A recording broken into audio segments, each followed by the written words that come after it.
Muy buenas tardes, Samuel, de nuevo. Muy buenas tardes a las personas que se están conectando el día de hoy a esta transmisión. Muchas gracias por sacar un, un instante de su tiempo. Qué pena con ustedes. Tengo aquí tenía aquí un retorno. Listo. Samuel, ¿cómo te encuentras el día de hoy? ¿Cómo va todo? Bien, muy bien, gracias a Dios. Aquí atentos a la batalla cultural. ¿Cómo ha estado ese tema? Me comentabas fuera del vivo que se vienen muchas cosas en el asunto. ¿Qué nos puedes adelantar al respecto? Bueno, van a ver una nueva versión, por decirlo en esos términos, en redes de Samuel Ángel. Se ha sumado muchísima gente, gracias a Dios. Tenemos un equipo maravilloso de trabajo en el Instituto de Investigación Social. Para los que nos están viendo, pusimos la transmisión en mi página de Facebook también. Entonces ahí nos van a poder también ver en esta tarde. Sí, entonces van a ver algo un poco superior de lo que se venía haciendo todos estos años en contenido, en forma. Va a ser muy, muy chévere porque eh, así como evolucionan ciertos personajes de izquierda, pues también es importante que evolucionen las personas que defienden las libertades, la vida, la libertad de expresión que tanto nos están golpeando por las redes ahora con eso. Y vienen buenas cosas, entonces prepárense. Yo creo yo que más o menos la próxima semana ya van a ver muchas cosas muy buenas en redes, en nuestras redes. Bueno, entonces esperemos que así sea. Vamos a estar muy pendientes entonces de todo lo que se venga. Creo que te quedaste sin sonido, ¿me oyes? No, te oigo perfecto. Listo, ya volvió, se cayó levemente. En nuestra charla de hace algunos días, Samuel, estábamos hablando sobre todo este tema de la ideología de género, cuáles fueron sus orígenes. Muy importante también resaltar algo que resaltamos ese día y que quiero volver a mencionar, y es que tratar estos temas no nos hace necesariamente ni fanáticos ni inquisidores.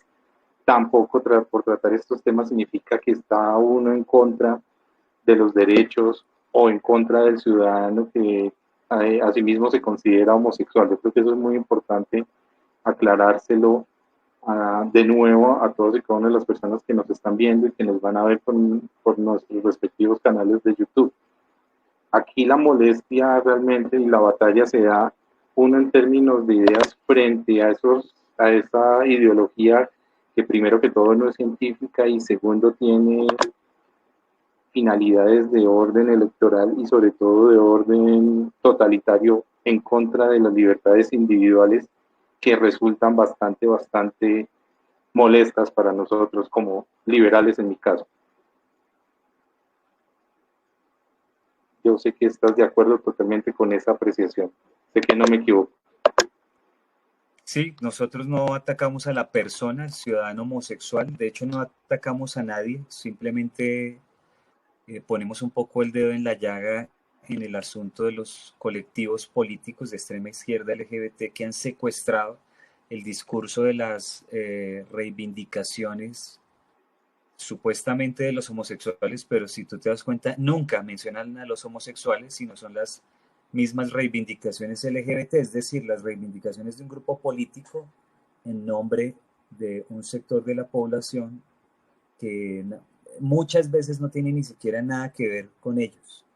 Entonces, eso es lo que nosotros le hacemos ver a las personas en las conferencias, en estos videos, en estos en vivo, en las publicaciones, en los libros, en los artículos, y es lo que ahora estamos haciendo con el tema del globalismo.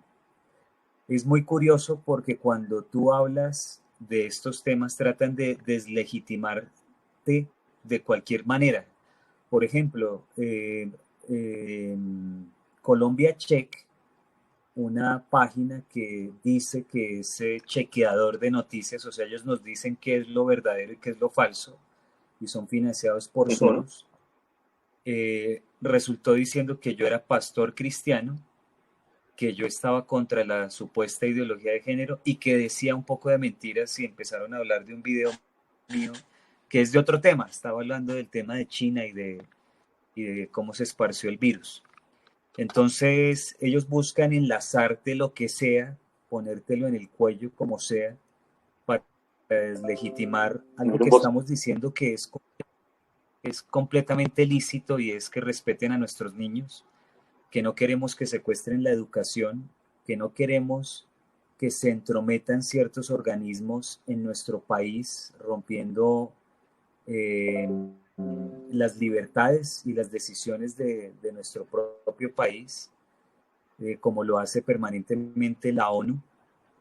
Entonces, estamos en esa batalla, que es una batalla de desinformación, buscan desinformarnos y buscan deslegitimarnos, haciéndonos ver un poco como dirías tú en la vez pasada, como conspiranoicos o como fanáticos, Ujú. o bueno, todo lo que tú mencionaste. Sí, es muy interesante. Digamos, aquí me viene una reflexión. El año pasado, cuando estuvo en boom esta canción del colectivo de las chicas chilenas, La Tesis, no sé si la recuerdas, claro que la debes recordar, es la del violador eres tú.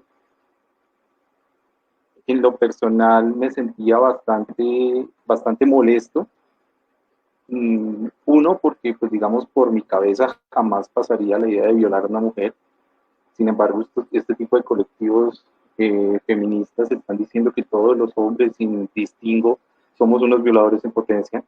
Yo reflexionaba con un grupo de amigos, les decía, yo tengo actualmente un bebé, mi hijo menor tiene 2 años y medio, y es decir que ya es un violador, ya está en potencia de ser violador, es una cosa bastante molesta.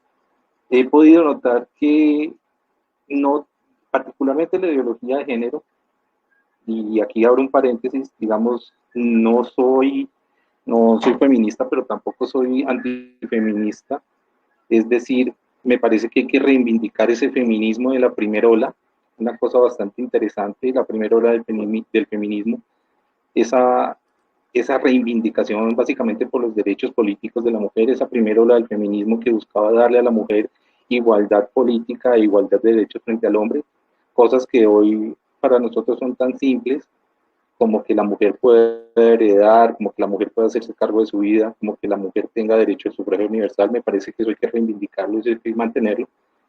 Pero desde la segunda, tercera ola y particularmente desde la ideología de género estoy encontrando que no hay una representación de la mujer en su conjunto. Muchas de mis amigas, muchas de mis conocidas, incluso personas que no son conocidos, que no son conocidas, pero que tengo la oportunidad de charlar con ellas, donde cada vez que estos temas dicen que no se siente representado particularmente por la ideología de género como tal, que por un lado busca representar una vez más esa lucha de clases, ¿no?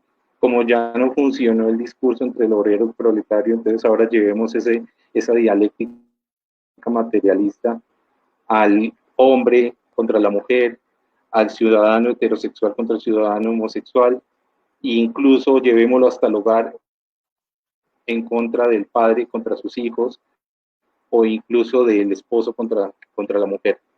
Entonces yo creo que hay que reivindicar eso. También decir que lo que no apoyamos es particularmente esa cuarta ola, si me puedes permitir la expresión, que hoy entendemos como ideología de género, sin que ello implique que no queremos reivindicar los derechos políticos y sociales que las mujeres han ganado a lo largo de la historia, incluso en lichas sociales muy interesantes. Y sobre todo aclarar que mi hijo de 2 años y medio no es un violador en potencia. Yo jamás he tocado a una mujer, que yo sepa, tú tampoco tienes ningún tipo de denuncia jurídica o penal por haber tocado, maltratado o violado a una mujer. Yo creo que esos discursos son altamente peligrosos e incluso no representan ni a mi esposa ni a muchas de las mujeres que conozco. Incluso están en contra de la ideología de género.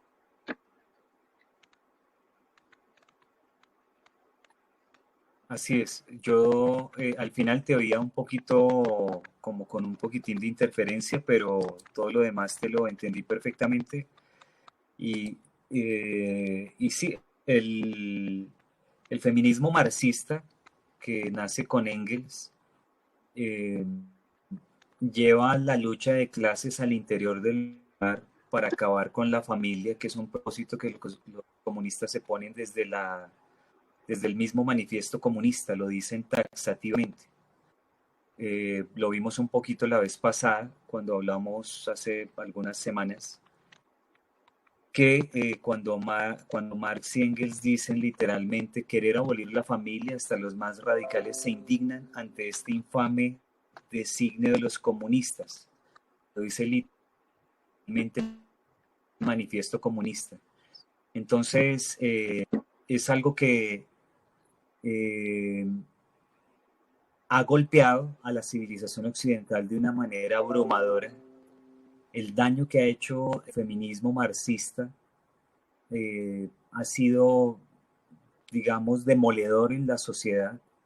Por gracia de Dios y un poco por la sana lógica, aún hay hogares, familias, personas que resisten a estas tendencias, pero las nuevas generaciones, para la gente que no lo sabe, están siendo completamente educadas en este sentido.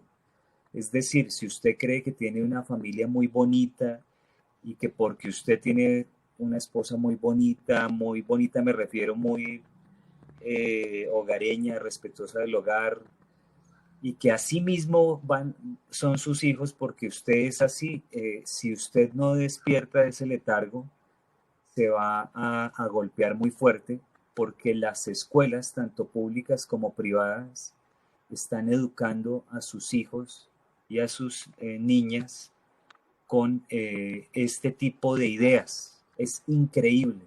Y estamos hablando de colegios inclusive religiosos, o como dije hace un momento, inclusive privados.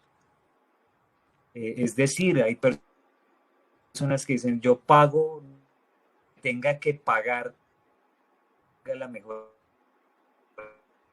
educación. Y Samuel, se nos resulta está yendo que, tu pues, señal, y demás. se nos está yendo tu señal. ¿Ahí me oyes? Sí, ya te oigo. Entonces, muchos de los profesores de filosofía y de otras materias que están militando en estas ideas, están ideologizando a nuestros niños y a nuestras niñas de una manera aterrorizadora. Es decir, hay niñitas de 10, 11, 12 años que son completamente abortistas, por ejemplo. Hay jovencitos de 10, 11 años que están siendo completamente ideologizados en el tema LGBT, en el tema de esa homosexualización cultural. Y muchísimos padres de familia que nos hablan a nosotros a través del Instituto de Investigación Social nos dicen muchas veces llorando, dicen, pero yo no sé en qué momento, o sea, si no tenía ningún problema, no pasó nunca nada, nunca le tuvo ningún trauma, nunca lo violaron, nunca nada, ¿cómo resulta en esto? Bueno, hay militantes de esto y estos profesores están haciendo que jovencitos, hombres y mujeres, ideologicen a sus compañeros. Entonces, hay, digamos, por decirlo en esos términos, pandillas en los colegios de estas ideologías para arrastrar a las niñas al aborto y a las niñas y los jóvenes a la homosexualización. Es una avalancha cultural de unas dimensiones incalculables, incalculables. O sea, solamente el que despertemos lo más pronto posible del letargo que tenemos nos puede ayudar a proteger a nuestros niños de esto. Tú tocas un punto muy interesante. La civilización occidental está montada, gustenle o no a las personas, está montada bajo una serie de pilares fundamentales. Uno de ellos es el pensamiento griego, lo otro son los valores cristianos, y con esto no me estoy refiriendo a un tipo de iglesia en particular, sino que hablemos de los valores de Cristo en general y sobre el derecho romano especialmente. Digamos que esos son tres grandes baluartes o tres grandes columnas sobre las cuales se ha edificado lo que hoy entendemos como cultura occidental. ¿Piensas tú desde una perspectiva más académica que la ideología de género lo que busca es de alguna u otra manera acabar con estos valores?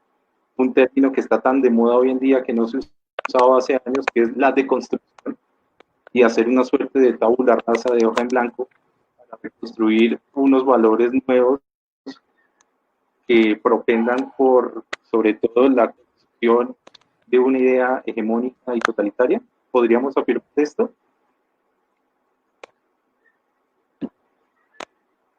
Sí, claro, están reventando a todo Occidente con sus bases, como lo decías, tanto cristianas como del derecho romano y de la civilización o la cultura eh, grecolatina, por decirlo en esos términos. Entonces, y están implantando, realmente son antivalores. Estamos un poco el paganismo contra la cultura cristiana, contra la civilización occidental construida sobre el cristianismo, y ese paganismo en la peor de sus versiones, porque es, por decirlo en esos términos, casi que una venganza a 2000 años de civilización occidental. Entonces estamos viendo, por ejemplo, hoy en día, cómo están derribando las estatuas o monumentos que reflejan toda una tradición cultural, lejos del personaje. Cualquier personaje puede tener sus errores humanos, digamos, algún tipo de acto que no hubiera sido perfecto, digámoslo en esos términos, pero lo que están destrozando, lo que están pulverizando, en realidad es lo que representan esos personajes, la tradición de Occidente. Me pasaban hoy, esta mañana, un video, si no estoy mal, de Checoslovaquia, pero es un video con imágenes de España, de cómo derribaron, ahorita en el marco de un gobierno completamente comunista, como es el de Pedro Sánchez, una cruz muy representativa de una región, donde a esa cruz le habían puesto artefactos explosivos, le habían hecho muchas veces el intento de bajarla, no habían podido, y lo pudieron hacer ahora porque el golpe, más que subversivo, violento, terrorista, es un golpe cultural. Entonces, como la cultura se está deteriorando de esta manera, ahora sí pudieron derribar esa cruz. Entonces estamos ante un peligro de unas dimensiones incalculables, y, como digo, apalancado por todo el globalismo y las izquierdas en el mundo. ¿En qué momento, Samuel, ser como nosotros se volvió pecado? He notado, y esto no solamente aplica para la realidad colombiana del momento, sino para la realidad del hemisferio occidental, y es que ser hombre blanco, y pues abro comillas, blanco, realmente yo soy sudaca, mezcla de todos los europeos del mundo, ¿no? Y a mucho honor además, pero ¿en qué momento ser hombre blanco, heterosexual, casado, con hijos, se vuelve, se vuelve un delito para estas organizaciones? ¿En qué momento eso deja de ser un tipo ideal y parece ser que somos la encarnación de todo lo que quiere atacar este tipo de ideologías totalitarias?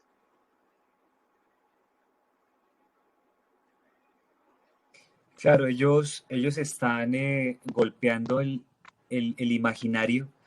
¿Tú me oyes bien? Porque yo te Perfecto. oí en un momentico un poquito cortado.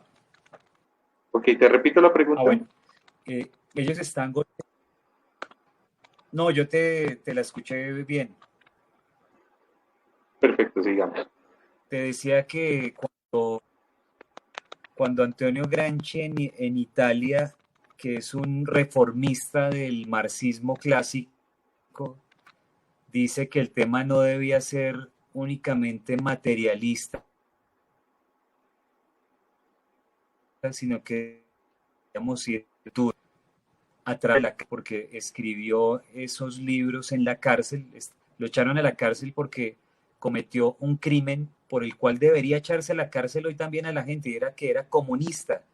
Ser comunista debería ser un delito, porque es una enfermedad espantosa que destroza las familias, destroza la sociedad, acaba las economías, genera violencia. Recordarán la frase famosa de Marx de que la violencia es la partera de la historia. Entonces este señor lo tenían en la cárcel, y en la cárcel escribe los cuadernos de la cárcel, donde menciona cómo debía ser esa transición.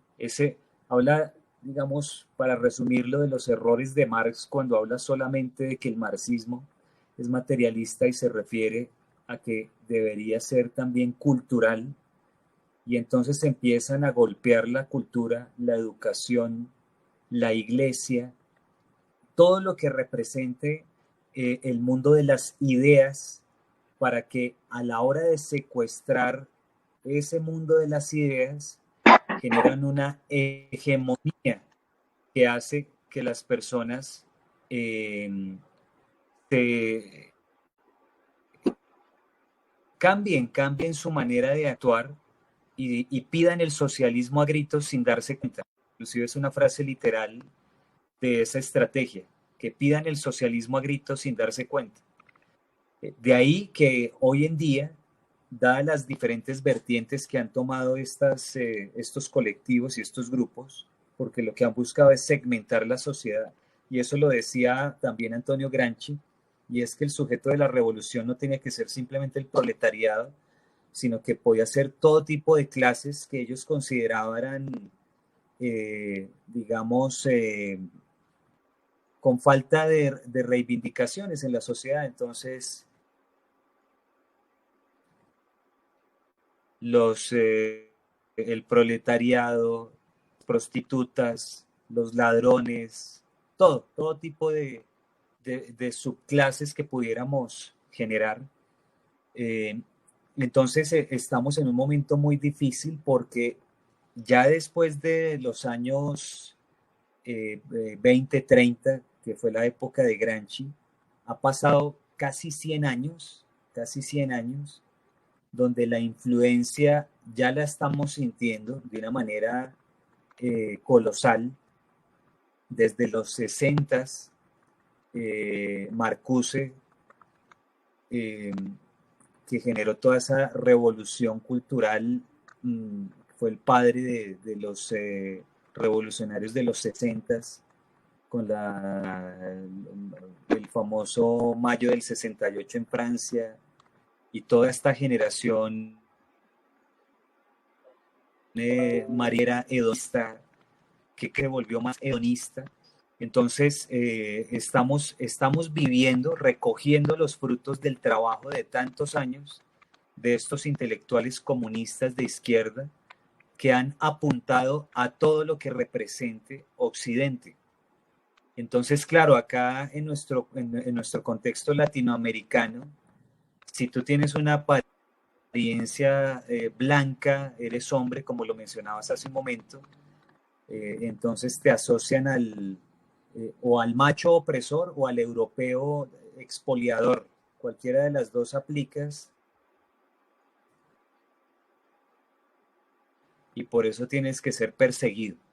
Es la gran ignorancia de la población en general hace que sean fácilmente usados por estos grupos, permeados en sus ideas y instrumentalizados para hacer cosas como lo que en Bogotá vimos.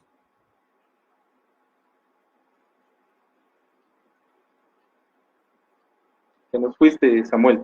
Estamos en pandemia. Tu sonido un momento. En Bogotá vimos.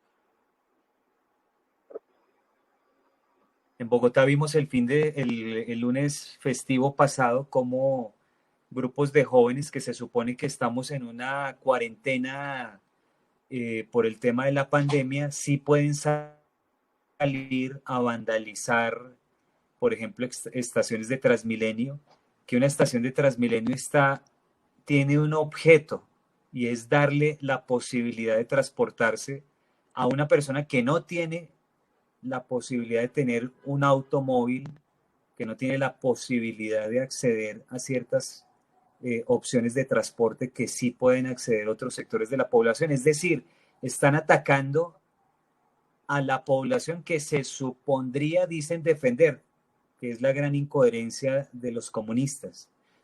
Entonces, sí, estamos viviendo esto fruto de estos intelectuales que han meado ya la cultura y que han inoculado esas ideas, sobre todo en estas máquinas de pensamiento que son estas fábricas de pensamiento, que son las universidades y ahora los colegios. Bueno, Samuel, yo quiero abrir un paréntesis, un momentico, unos segundos. Quiero dirigirme de nuevo a las personas que nos están viendo. Quiero decirles a ellos que los que así bien lo deseen en la casilla de comentarios, por favor, déjenos sus preguntas, sus inquietudes, si hay algo que quisieran saber, si tienen alguna pregunta para Samuel, que es mi invitado en la tarde de hoy, por favor, sin miedo, con toda la confianza del caso, dejen las preguntas en su comentario y así podemos participar, de esta sesión. ¿Aló, Samuel, me oyes bien? Samuel. Sí, perfecto. Estaba Listo. mirando acá Listo. precisamente la transmisión. Ok, perfecto. Entonces quiero saludar rápidamente al maestro Lucho Hernández, un profesor excelente de mi maestría en Administración Pública, viejo conocido de la Escuela Superior de Administración Pública. Profesor, abrazo, espero contar con sus comentarios. Sé que tiene una visión bastante académica en muchos asuntos, no solamente en estos, sino en varios temas. Muy interesante conocer. Un saludo para Miguel Ruiz, para Andrés Cristancho, para Alexander Gómez. Jimena Narváez Bahamón nos dice que hoy en día defender la inocencia de nuestros niños es un delito y acabar con ella parece un derecho de aquellos que buscan darle rienda suelta a sus deseos carnales. Está Alexander Gregg, un saludo para mi papá Erasmo Flores, a mis compañeras de la universidad, Chelsea Salas, Juan Camilo Díaz, Ángela Méndez, a todos los que están ahí, que son bastantes, que no puedo mencionar todos en el momento. Muchas gracias por estar acá y por favor déjenos entonces sus preguntas o inquietudes en las casillas, en los comentarios, que yo sé que Samuel está muy dispuesto a darle respuesta a todas y cada una de ellas. Entonces Samuel nos menciona algo muy interesante, nos menciona un autor. Con todo gusto. Tú nos mencionas algo muy interesante, un autor catalogado como, tal vez, y no sé si me equivoque, si lo hago, por favor me aclaras, tal vez el primero de los neomarxistas, aquel que entendió que la lucha no solamente era una lucha violenta, sino que se daba también la lucha en el campo de las ideas a través de la vinculación orgánica entre la estructura y la superestructura que se lleva a cabo por los intelectuales, digamos que entre Gramsci y entre Foucault, que fue aquel iniciador tal vez de la ideología queer. Hay una serie de autores también que tuvieron bastante relevancia, el caso de Marcuse, también podría uno mencionar a Althusser, por ejemplo. Tú sabes muy bien, Judith Butler, en ese texto conocidísimo, en especial por los estudiosos de estos temas, el segundo género, va a hacer una afirmación, y esa afirmación está sustentada en la filosofía de Heidegger, y ella va a decir que no se nace mujer, se llega a hacerlo. Es decir, que el hombre que quiera llegar a ser mujer puede llegar a serlo. ¿Cómo opera ese principio fundamental en la ideología de género que hoy conocemos como la autopercepción? Porque realmente no entiendo. Yo quisiera autopercibirme con la billetera de Bill Gates y pasar a ser millonario, pero créeme que no lo he logrado. ¿Cómo opera ese tema de la autopercepción en todas estas cosas? y no hay acaso una contradicción, o pienso yo que hay una contradicción. Generalmente los feministas le dicen a uno que un hombre, si quiere llegar a ser mujer, puede llegar a serlo si no tenga útero, pero que los hombres no podemos tratar temas como el aborto porque no tenemos útero. ¿Qué nos puedes decir al respecto?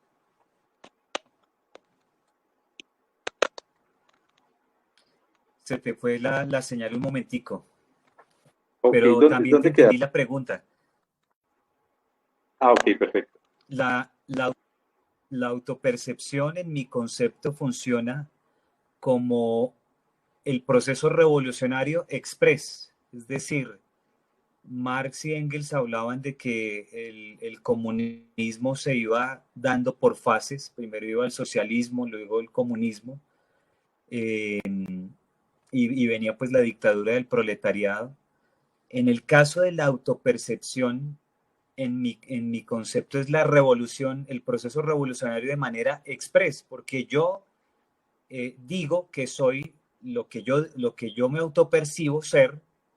Como dije la vez pasada, si yo te digo a ti que me autopercibo Rapunzel, inmediatamente la sociedad, apalancada por el aparato coercitivo estatal, tiene la sociedad se aplastada por el aparato coercitivo, las normatividades que se han inventado, como la ley antidiscriminación en el caso colombiano, legitiman ese proceso revolucionario expreso, es decir, te obligan a ti a asumir una realidad que es completamente falsa, es decir, una realidad mentirosa. Ese es el gran peligro de la autopercepción y el gran logro de la ideología de género en manos de la izquierda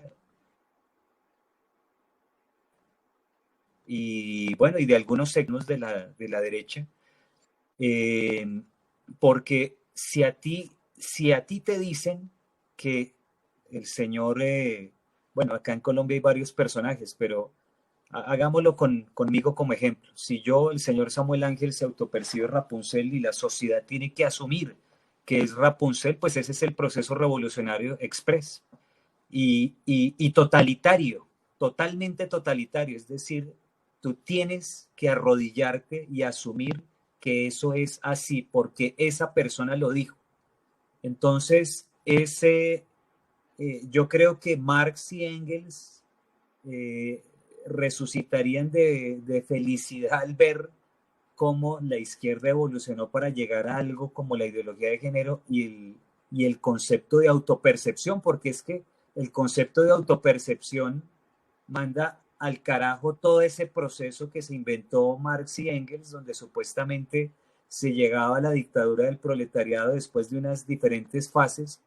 No, aquí ya borraron eso y es automático, automático. Mira lo peligroso de esto. Entonces, están haciendo que un padre, por ejemplo, pueda ir a la cárcel rompiendo toda la patria potestad sobre su hijo porque el hijo lo acusa de que no lo deja ser lo que él quiere ser. Una mujer, y lo digo con el respeto de las buenas mujeres, pero una mala mujer puede valerse de todo ese discurso del feminismo, de que el violador eres tú, etcétera, para mandar a la cárcel a un hombre por alguna venganza, por algún descontento sentimental, por algunos celos, por lo que sea, porque solamente la avalancha propagandística es tan fuerte que con solo decirlo se han visto casos donde ni siquiera miran el acervo probatorio, sino simplemente lo acusan de algo y va para la cárcel. Entonces estamos viviendo un proceso revolucionario aceleradísimo en nuestras sociedades a base de la ideología de género y particularmente de ese concepto que tú mencionaste de la autopercepción. Sí, tú tocas un aspecto muy importante y en esto vuelvo a mencionar y vuelvo a ser recalcitrante, no tenemos nada en contra de los individuos, cualquiera que sea su percepción, ¿sí? Las personas en su intimidad tienen derecho a percibirse como quieran, eso es parte de los derechos de cada quien, esto es un asunto a Julián Flores, a Samuel Ángel y al Estado, ya sea el Estado colombiano o de cualquier otro tipo, no tiene por qué interesarle ni tiene por qué estar prohibiéndolo. El asunto central acá es cuando ese derecho supera la esfera de lo íntimo y empieza a avasallar libertades individuales de no solamente de las mayorías, sino incluso también de las minorías ocultas. Entonces tú conoces muy bien el caso, por ejemplo, de esta persona. Hay casos en Argentina y hay casos, por ejemplo, en Inglaterra, donde una persona se autopercibe a sí mismo como una niña de 8 años, incluso se ponía una peluca rubia y pedía que lo trataran como una niña de 8 años. Hasta ahí está bien. El problema es cuando esta persona dijo que como era una niña de 8 años, quería conseguir un novio que también tuviera 8 años. Y extrañamente, la ideología de género y estos grupos no, no combaten esto, por el contrario, lo promueven. Y hay una serie de cosas que hoy resultan ya bastante estresantes contra las libertades individuales y ese es mi punto central. Entonces, ¿por qué el Estado me tiene que obligar a mí, vía norma, vía decreto, vía ley, a tener que reconocer ese tipo de fábulas personales, por decirlo de alguna manera? Y estamos llegando a unos puntos ya álgidos. Por ejemplo, bastante interesante el caso de Canadá. Tú sabes, hace poco ya se aprobó una serie de normatividad en las cuales básicamente se hizo legal el bestialismo. O sea, en Canadá ya es legal tener relaciones sexuales con animales. Y hemos visto otros casos donde sencillamente están desfalcando a los estados. ¿Recuerdas este caso que mencionaba mucho Agustín Laje, el de Sergio Malinovich? Un hombre a punto faltaban 5 años para llegar a su pensión, entonces un día de estos decidió cambiar su género, su documento de identidad, entonces ya no se llamaba Sergio, sino Sergio, y se pudo pensionar 5 años antes, pero todo se descubre que fue un fraude al sistema. Entonces, ¿qué piensas de esas anomalías? ¿Qué piensas de esos casos particulares que no son casos aislados, como lo quieren hacer ver? Son casos que se están presentando alrededor del mundo gracias, digamos, a la ideología de género. Obviamente. ¿Qué piensas al respecto? ¿Qué nos puedes decir? Sí, primero que todo, yo creo que no está bien que un hombre se autoperciba niña de 8 años o de 5 años o de lo que sea. Eso de ninguna manera está bien, aunque sea la vida de él. Aunque sea la vida de él, no está bien, está mal. Eso es una enfermedad. Eso es una enfermedad que a base de razones político-ideológicas, no médico-científicas, la OMS, la Organización Mundial de la Salud, hoy tan sonada en todos los medios de comunicación, desclasificó esa enfermedad, eso que tú estás diciendo, eh, porque en algún momento lo dijiste, sé que lo dijiste, digamos, de la mejor manera y en el mejor contexto, pero dijiste algo así como, bueno, si él se autopercibe niña de 8 años, hasta ahí está bien. No está bien y ese es el gran problema, que como eso no está bien, como eso es una enfermedad, pero que fue desclasificado por razones político-ideológicas, entonces hace de esa marca tan fuerte que es la Organización de las Naciones Unidas y la Organización Mundial de la Salud como el sector de salud de esa misma organización y a base toda la propaganda que manejan a nivel global nos han hecho creer que eso está bien y no está bien. Y tan no está bien, tan no está bien y tan ilógico es que lo único que le puede dar cuerpo es la coerción estatal. La coerción estatal nos obliga a creer que eso está bien. Hace que la gente le tenga terror a decir que está mal. Hoy en día hace que le tengan terror a decir que eso está mal. Por ejemplo, este señor Brigitte Baptiste, que se hace llamar Brigitte Baptiste, que es un hombre, que además lo digo con todo el respeto hablando entre varones, que como hombre es bastante desagradable. Imagínate como mujer, o sea, con su supuesta apariencia de mujer. Le tocó, yo dije eso en algunas conversaciones como estas, y el señor a los 8 días se puso una peluca porque se está quedando calvo y posa de mujer, y fuera de que su tono de voz es inclusive más grueso que el de cualquiera de nosotros dos, y su apariencia masculina es bastante, digamos, no es un hombre agraciado, digámoslo en esos términos, cosa que yo pues gracias a Dios sí tengo, o sea, soy bastante agraciado. Lo digo molestando, pero este señor hoy en día, hace poquito no, pero hoy en día, si alguien dice que ese señor no es una mujer, que ese señor necesita tratamiento porque tiene una disforia, una disonancia cognitiva, el que se mueve en los gremios del conocimiento, en el sector del conocimiento, tiene una disonancia cognitiva, tiene un problema grave.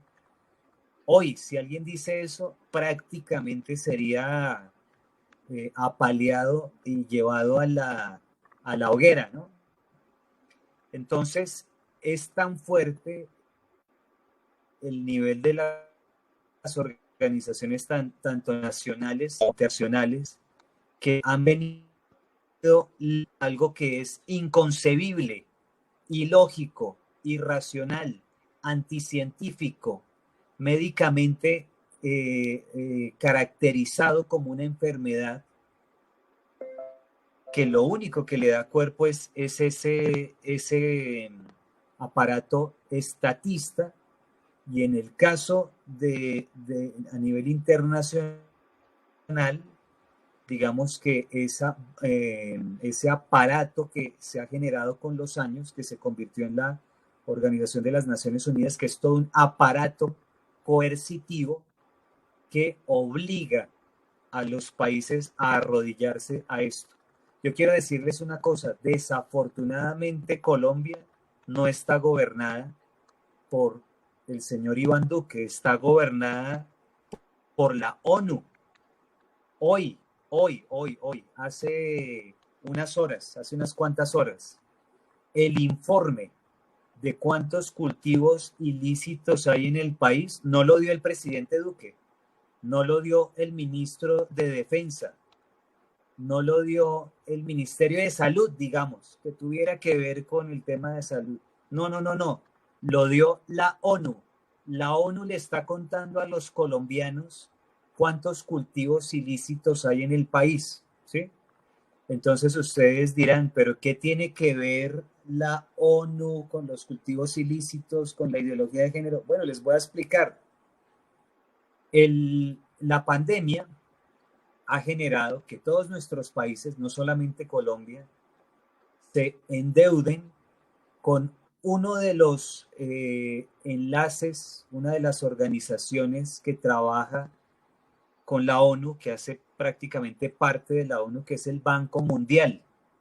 Es decir, cuando los empresarios aquí suplican ayuda del gobierno, cuando el Chocó suplica unidades de cuidado intensivo, cuando los colegios suplican que se les dé algún subsidio para no estallarse por todo lo que ha generado esto en lo económico, entonces el presidente Duque ha optado por decir, si no, no hay ningún problema, vamos a dar la pensión, vamos a subsidiar no sé qué, vamos a subsidiar, bueno, y N subsidios. Y resulta que él tocó la puertica de la ONU, una cifra escalofriante, una cifra que la debemos los colombianos, la estamos debiendo. Es decir, Colombia ha tenido un nivel de deuda el 1 de enero de este año y tiene un nivel de deuda hoy que estamos ya a junio. Entonces, cuando el Estado colombiano diga, yo no quiero la ideología de género en las escuelas, porque la UNESCO, que es el área de la Organización de las Naciones Unidas dedicada a la ciencia y a la educación, que apalanca a una organización que se llama GALE por sus siglas en inglés, Alianza Global para la Educación LGBT, Global Alliance for LGBT Education, que nos ha impuesto cosas como, por ejemplo, la famosa cartilla de ideología de género del año 2016, que la señora Gina Parodi decía que eso no existía y que está aún hoy publicada en la página, en una de las páginas de la ONU. El que quiera yo le puedo regalar el link. Entonces, cuando la UNESCO venga, que la UNESCO la tenemos acá en Colombia tenemos 27 organizaciones de este pulpo que domina al mundo como quiere. Y entonces nosotros decimos, no quiero las cartillas, no quiero a Brigitte Baptiste dando clases en Profe en Casa, que es el programa del canal público colombiano RTBC. No quiero eso. Digamos que eso se atreviera a decirlo Duque, que no se va a atrever, pero digamos que se atreviera. Entonces la ONU le recuerda que tiene una deuda, que le dieron muchos millones de dólares para que él quedara medianamente bien en el tema de la pandemia. Y así funciona esa mafia. Es una mafia increíble. Una mafia con una marca legitimadísima. Yo antes de esta entrevista en la que estamos, de esta tertulia, como la llamaste tú, venía de hacer unas compras, ¿sí? Y cuando pasé por la caja, al pagar, dice, ¿usted quiere donarle a la UNICEF? La UNICEF es la Organización de las Naciones Unidas en el área de los niños. En la página de la UNICEF es donde está la cartilla de ideología de género de Gina Parodi, que no era de Gina Parodi, era de la ONU, pero ella no se atrevió nunca a decirlo, porque le tienen terror a la ONU. Entonces, estamos en las peores manos, con un aparato coercitivo estatista a nivel local y un aparato coercitivo supranacional a nivel internacional, que está obligando a arrodillarse al mandatario que sea a esas políticas. Y aquí entenderán las razones por las cuales odian a muerte a Donald Trump, que no ha querido arrodillarse a esas políticas, que le quitó la financiación a la Organización Mundial de la Salud, que yo le pido que le quite la financiación a toda la ONU, que sería un golpe muy fuerte para todas estas ideologías, y que un señor como el señor Iván Duque, en un país como el nuestro, gobernado y manejado por la corrupción, y no me refiero a él, me refiero a esa corrupción endémica que tenemos en el país desafortunadamente, hace que seamos presa fácil de una organización con estos tentáculos como la de la ONU. Lo que tú cuentas no solamente aplica para el caso colombiano, ¿no? Es a nivel latinoamericano y casi que a nivel global podemos decirlo. Recuerdas, por ejemplo, hace un par de semanas que Julián Hoyos y una serie de organizaciones pro vida, por ejemplo, han estado denunciando que en Ecuador se está haciendo un chantaje, y es que la ONU, para poder desembolsar recursos para la lucha contra el COVID-19, está obligando a la nación hermana del Ecuador a que implante agenda abortista en su país. Solamente para poner otro ejemplo de lo que nos estás diciendo. Entonces, dicho esto, Samuel, yo quisiera hacerte una pregunta. Llevamos alrededor de 50 minutos en este video, pero que no se siente porque los temas son bastante amplios y bastante interesantes, y los tratas de una manera bastante clara. Además, eso lo hace mucho más ameno. Yo quisiera que tocáramos también un poco sobre el tema del aborto, que, como tú a veces sueles llamarlo, es una de las cabezas más que tiene esta idea de la ideología de género. Pero antes de eso quisiera también hablar sobre un concepto mítico en el feminismo moderno, particularmente en este feminismo de ideología de género, y es el concepto del patriarcado. Parece que existiera una entidad demoníaca a la cual se le achacan todos los problemas de las naciones, y es ese concepto del patriarcado. Entonces te quiero preguntar, ¿existe el patriarcado?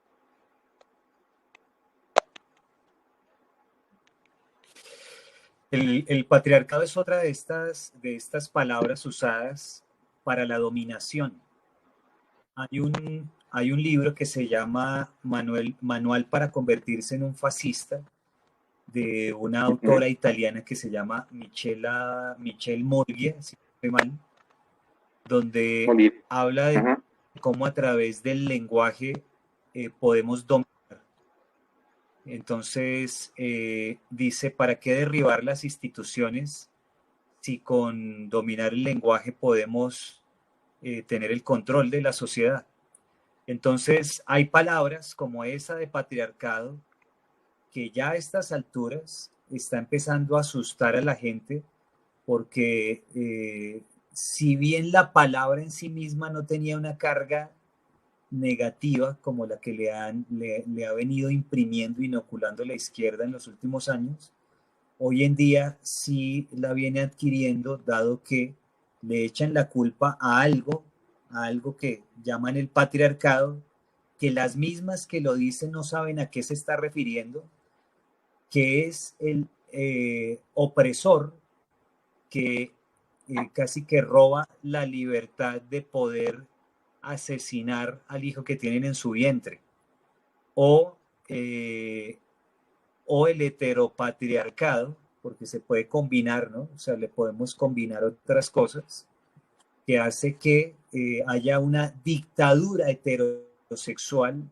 sobre las libertades homosexuales, digámoslo en esos términos. Pero ellos nunca vas a ver que rarísima vez hablan de las libertades homosexuales, ellos hablan de las libertades de la comunidad LGBT, que tampoco son comunidad. Entonces, estamos viviendo este nivel de bombardeo ideológico propagandístico superior al del régimen nazi. El régimen nazi, a base de propaganda, hizo que una nación tan grande y tan poderosa como Alemania se convirtiera a base de propaganda. ¿Cómo? Y tan educada además. Sí, claro, y además con una tradición cultural impresionante, se convirtieran en una máquina de matar. Entonces los jovencitos mataban, digamos, sin ningún problema, por ley. El nazismo era ley, el fascismo fue ley, y estamos viviendo ese nivel de propaganda. Entonces sale tranquilamente a base de este nivel de propaganda un niñito vestido de niñita diciendo que él quiere que lo dejen abortar. O sea, una cosa ilógica, completamente, pero la propaganda es tan fuerte que caen en eso, en nombre de luchar contra un mercado que supuestamente es una dictadura que impide libertades como la de matar al niño en el vientre. Eso con respecto al patriarcado. Con respecto al aborto que me preguntaste, quiero decirte que otra de las garras de este pulpo que está dominándonos, así como nos domina la ONU, asimismo nos están dominando las corporaciones multimillonarias, por ejemplo, concretamente las farmacéuticas. Las farmacéuticas, hay muchas farmacéuticas que tienen presupuestos superiores a cualquiera de nuestros países.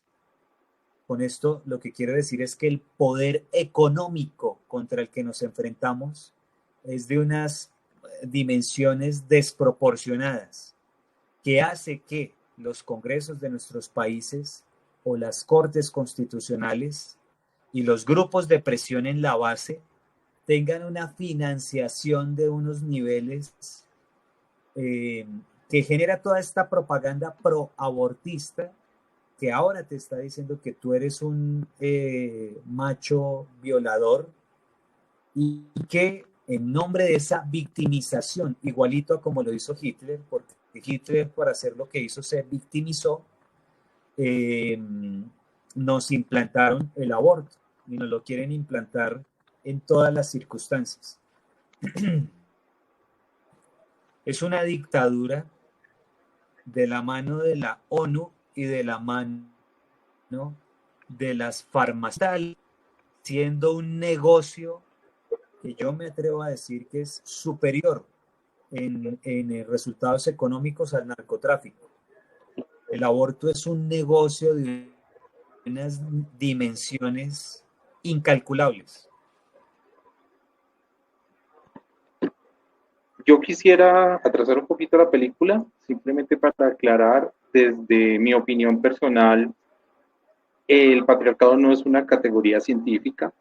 Los que hemos hecho investigaciones de corte antropológico y particularmente etnográfico, los que hemos trabajado en temas de etnografía, sabemos muy bien que esa es una categoría de orden antropológico, no es una categoría de orden científico, ¿sí? No es comprobable a través, digamos, de un método científico como tal, sino que el patriarcado se usaba para entender una figura política particularmente en las sociedades antiguas, ¿no? Hoy en día, ni tú ni yo somos patriarcas, yo soy padre de familia, estoy casado, pero no soy patriarca. Hoy en día el rol de los hombres está destinado a ser unidades de producción, si se quiere. Pero, chistosamente, ¿quién sería nuestra patriarca? Pues Claudia López. ¿Quiénes son los patriarcas? Los que están ejerciendo poder político en este momento. Me refiero al presidente de la República, me refiero a la alcaldesa de Bogotá. Ellos son los patriarcas, pero nosotros estamos limitados en estos momentos a una función de producción económica. Entonces, digamos, quería hacer esa aclaración. En cuanto al aborto, pues el país tiene un panorama muy particular, ¿no? Dime. Que para complementarte un poquito, el tema del patriarcado era casi que específicamente de los inicios de la sociedad romana, digamos, de la organización política, familiar. Sí. Romana, hechos. Del pater familias. Que los hombres lo tienen las mujeres y se remontan a eso para, como si estuviéramos, digamos, en una época pretérita que no es real.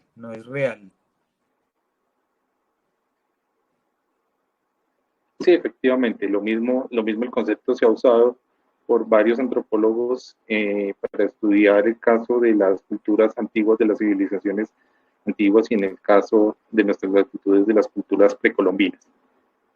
Bueno, cambiando de tema, frente al aborto, pues hay un panorama claro, ¿no? La discusión o el debate sobre el aborto revive en el mes de febrero. Si no se me escapa, si no me equivoco de fecha, el 11 de febrero abortan a Juan Sebastián, a un bebé de 7 meses. Tuviste, digamos, unas labores de denuncia muy activas frente a eso. Además de eso, pues la Corte Constitucional, en medio de una serie de manifestaciones a favor y en contra, decide declararse inhibida para pronunciarse en el tema y básicamente pide estarse a lo resuelto. Y fuera de eso, en la actualidad y hace un par de semanas y hace unos pocos días han circulado una serie de videos de organizaciones como Profamilia y de organizaciones como Oriéntame, en las cuales se le está enseñando a las personas que trabajan ahí maneras de esquivar la norma y poder justificar los abortos argumentando casos de salud mental de la madre. Digamos que ese es un panorama muy, muy general. Algunos expertos, si tú que eres abogado, me imagino que también conocerás o entenderás un poco más del tema y nos puedes dar un poco más de luces. Algunos expertos están considerando que incluso la Corte Constitucional ha usurpado funciones que son propias del legislativo, que son propias del Congreso de la República, que no le competen a ella sencillamente porque la competencia para modificar la ley penal colombiana es competencia del Congreso de la República y no de la Corte. O sea, modificar el Código Penal colombiano no le compete a ella, ni siquiera le competía en el año 2006 a través de sentencia C-355 modificar las causales de exclusión de pena por el aborto. No sé qué nos puedes contar al respecto.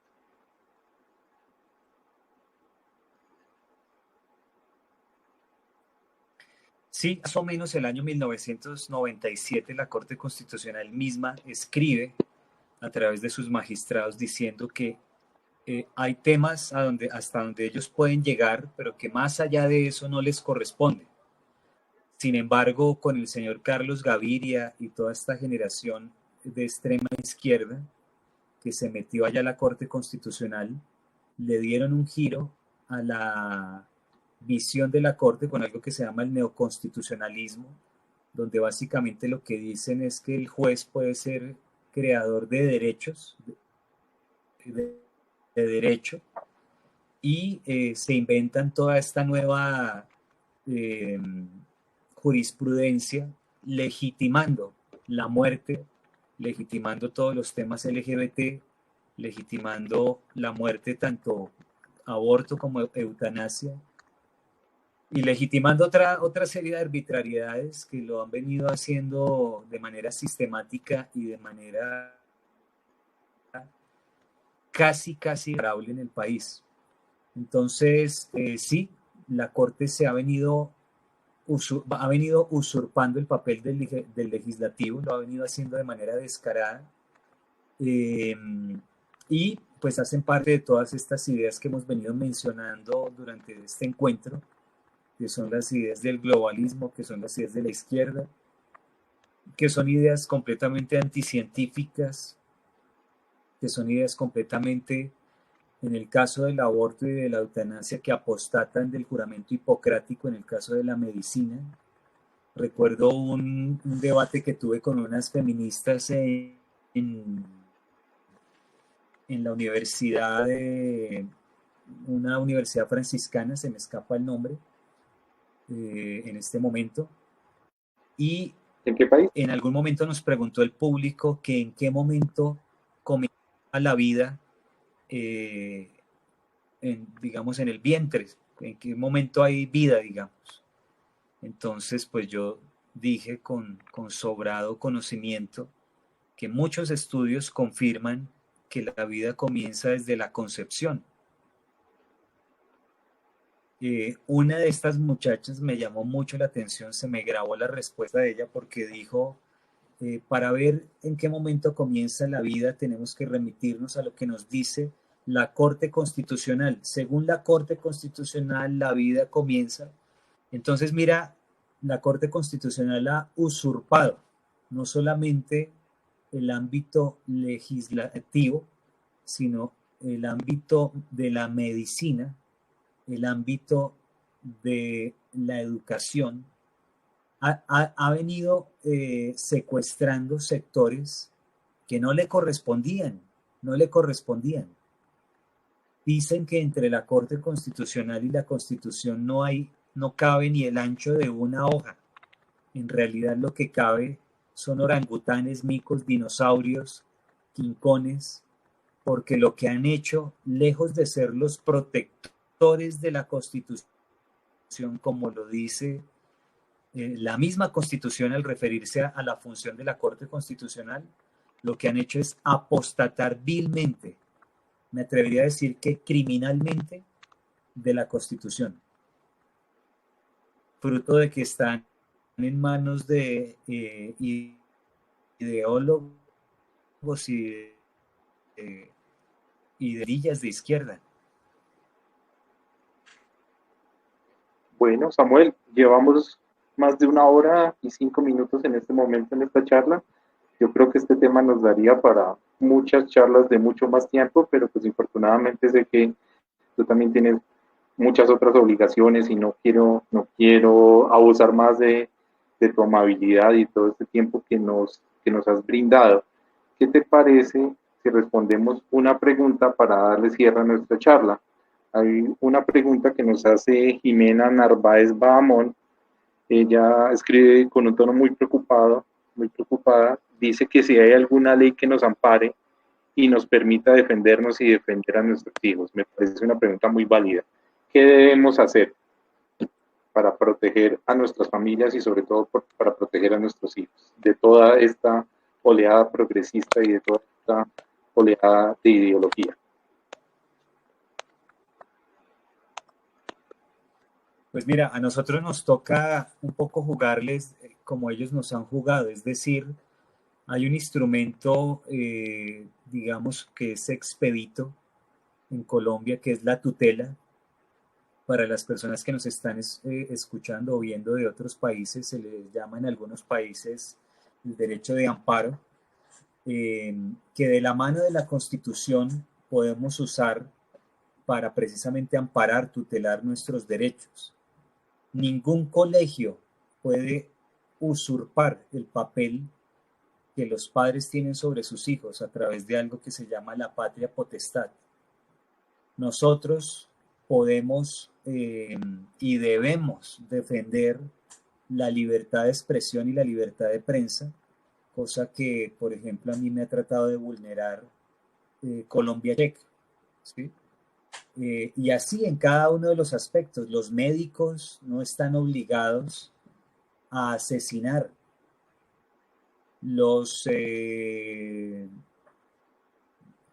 profesores no están obligados a ideologizar.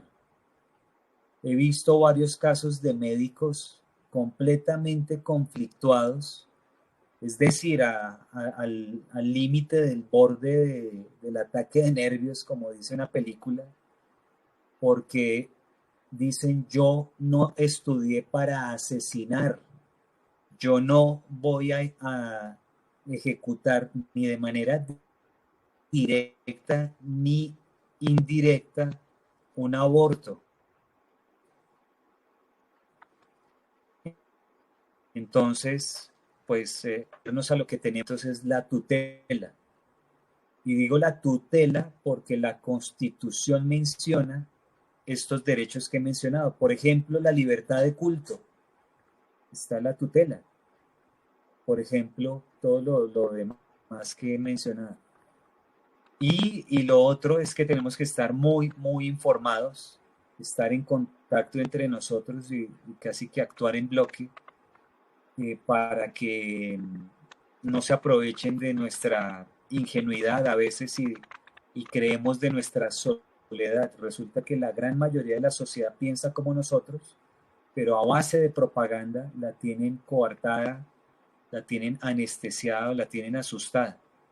Entonces nos toca despertar a las personas e invitarlos a hablar en esos términos que ustedes me han escuchado en esta entrevista. Ok, Samuel. Entonces, resta simplemente despedirnos de todas las personas que nos acompañaron a lo largo de toda esta transmisión. Un saludo, un abrazo para todos. En esta transmisión hubo personas que conozco incluso desde que era niño, desde que era joven. A todos ellos les mando un abrazo. De igual forma, les mando un abrazo con mucho cariño a todos y cada una de las personas que nos van a ver en diferido en cada uno de nuestros canales de YouTube. A ti, Samuel, una vez más, muchas gracias por este espacio, muchas gracias por tus palabras y esperemos que esto no se quede acá, esperamos que podamos seguir haciendo muchas reflexiones, no solamente desde lo académico, sino también tener mucha, si me lo permites, militancia positiva frente a todos y cada uno de estos temas. Un abrazo para todos. Muchas gracias, saludos a todos.